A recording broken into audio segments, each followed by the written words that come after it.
آگے امام فرماتے ہیں وَلَا حَسَبَكَ التَّوَاضُعُ، حسب نسب، اگر آپ نے دیکھتے ہیں آپ کس فیملی سے، کس آپ کی ہسٹری کیا، بیک گراؤنڈ کیا ہے، تو آپ یہ دیکھو آپ کے پاس تواضع ہے کہ نہیں. مثلا آپ اپنے رشتہ داروں کو گنتے ہیں like these families are my relative، تو اس میں اگر آپ غریبوں کو گن رہے ہیں سب سے پہلے فخر کے ساتھ کہ فلاں غریب میرا چاچا ہے، میرے ماموں ہے، میری خالہ ہے، تو پھر آپ کے اندر تواضع ہے، پھر آپ کا حسب و نسب ہے، وگرنہ حسب و نسب نہیں ہے. تواضع رشتہ دار غریبوں سے محبت کرنا.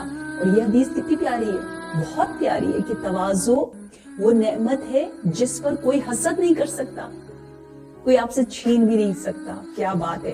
وَلَا شَرَفَكَ الْعِلْمِ، علم آپ کو شریف بناتا ہے. وَلَا عِزَّكَ الْحِلْمِ، حلم بردباری، فوربیئرنس، بروں کے ساتھ اچھا رہنا آپ کو عزت دیتا ہے.